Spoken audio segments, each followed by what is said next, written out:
Well, hello there, and welcome to another episode of Critical Weight Theory. So, there's something strange about stories, not just books, movies, myths, fairy tales, or legends. I mean, storytelling itself, because stories possess a kind of life force that transcends the mere arrangement of words on a page or the sounds in the air. They're more than information, more than entertainment, more than distraction. Stories are the essential architecture of human consciousness, if you really think about it. They are the invisible scaffolding upon which we build our understanding of ourselves, our communities, and our place in the cosmos. Long before philosophy textbooks, scientific journals, or political constitutions, there were other stories around fires and caves, painted onto walls, passed through songs, whispered between generations, if I might get a little bit corny about it. Stories became the collective memory of our species, and in many ways they still are, because human beings do not merely experience reality directly. We narrate reality, we interpret it, we organize reality into different patterns. Through stories, we make sense of chaos, we search for meaning and randomness, and sometimes we seem to even create meaning where none objectively exists. And of course, it also has to be said that sometimes through stories we create chaos. So there can be a negative aspect to storytelling as well, just like not every story is equally as good, just in terms of not only impact, but just aesthetic value or whatever term you wish to use. Some stories are just going to be more appealing and better told than others. And there's a psychological concept connected to this called apophenia, the tendency to perceive meaningful patterns in random or unrelated events. That's something that's interesting because we like to create patterns and meanings out of language and experiences and just sights and sounds where there previously was no meaning. And honestly, this tendency may be one of the defining features of human consciousness itself. We transform random events into meaningful narratives. We assign cause and effect to the relatively indifferent machinations of the universe. You know, I mean, if you're a believer in God or intelligent design or whatever term you wish to use, you might believe that the universe is not indifferent. You might tell that story to yourself. But for all I know, and practically speaking, the universe appears to be indifferent, at least in many different cases. It's all relative to situation, I suppose. So a rustle in the bushes becomes the story of a predator, a storm becomes the anger of the gods, a coincidence becomes fate. But this narrative impulse is not merely a flaw in human reasoning, it's also potentially a survival mechanism. The child who learns the story of the dangerous animal potentially avoids becoming its prey. The tribe that shares the story of the great hunt coordinates its efforts, preserves its techniques, and transmits knowledge to future generations. Storytelling became technology before technology existed. In fact, you could argue that stories are humanity's oldest and most profound form of technology. The technology that you could say is technology creation in general. It's only possible through storytelling. So it's sort of like proto technology, you might say.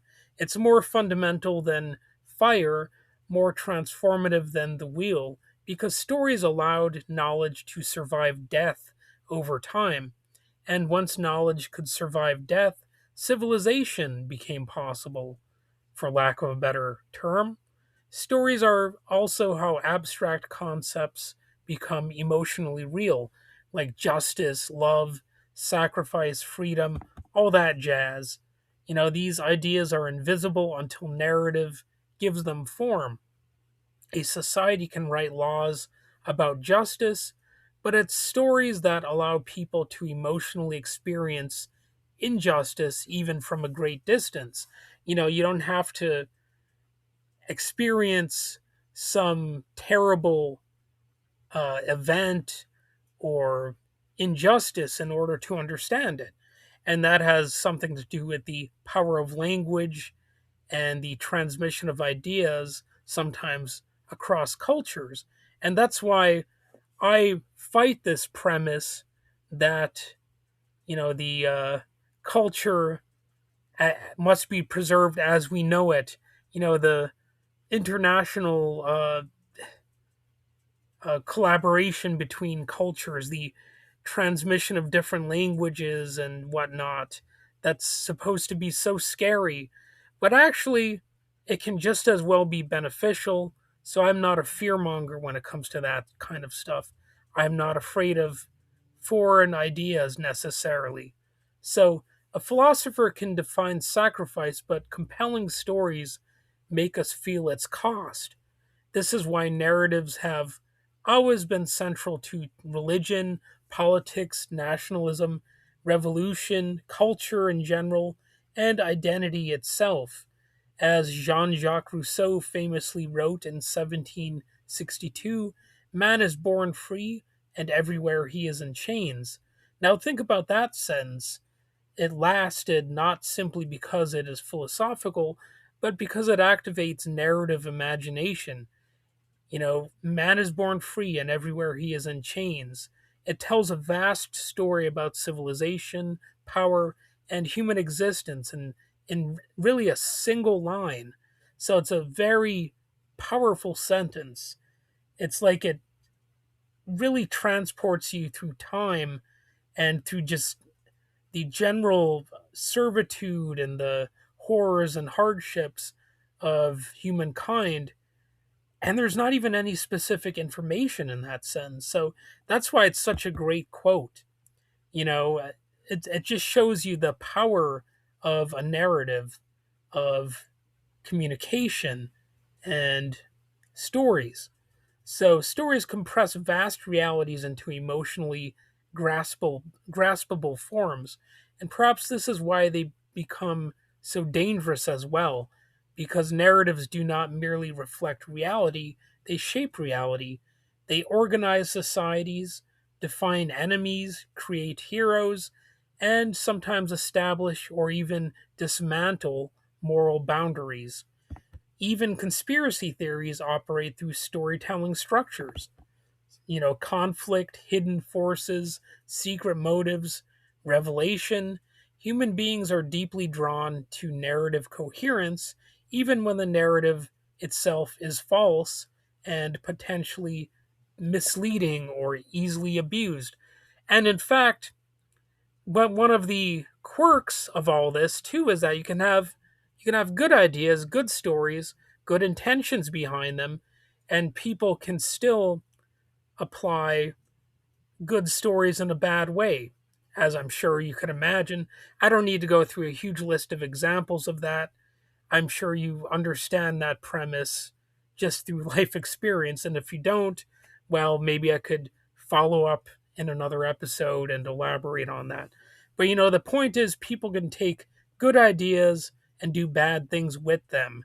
You know, they have a remarkable ability to mess things up. So there's a fascinating quote from Professor Moriarty in Sherlock Holmes' A Game of Shadows. He says, "You see, hidden within the unconscious is an insatiable desire for conflict. So you're not fighting me so much as you are the human condition." End quote. So that's another great line. It really shows you the power of a narrative, and there's an entire philosophy sort of buried in that clever uh, few sentences from Moriarty there. That's just another example that I'm kind of randomly throwing into this. But, I like how some famous quotes, they just sort of bite at the core and they really, I guess, convey some profound ideas in a very simple manner. And he's talking about the human condition there, and not being very specific. In fact, it's in some ways a better quote because it's not specific. It's just something you can apply from situation to situation. And that's the same thing with that Jean Jacques Rousseau quote, you know? And whether intentionally philosophical or not, that line touches on something real. Stories externalize internal tensions. They allow us to project fears, desires, anxieties, and contradictions outward into a symbolic form. The villain becomes our fear, or our fear becomes the villain. The hero becomes our aspiration, or vice versa, and the journey becomes our search for meaning. And storytelling does something even more remarkable than that. If you think about it, it allows us to inhabit other minds. So that's another kind of, it can almost be a creepy aspect of storytelling, because in a lot of cases we're inhabiting minds that technically don't even exist. We're looking into the mindsets of fictional characters in a lot of cases. And even of course, if you're talking about a factual narrative, like a sort of autobiographical uh, piece, well, there's still an element of fiction involved anyway, because there's a level of abstraction, because you're not literally viewing that person's mind and sharing their own thoughts. And then, of course, you can get into this weird debate about what even is your own mind. Are you your own perception, or is there something beyond that? Like, you could get really crazy and possibly stupid by just untangling or attempting to untangle all of these different layers of meaning and subtext, and questioning the nature of reality and experience. You know, I think the Matrix really encouraged people to do that, possibly to a ridiculous extent. But it's one of those stories that was quite influential and has really shaped pop culture ever since it came out.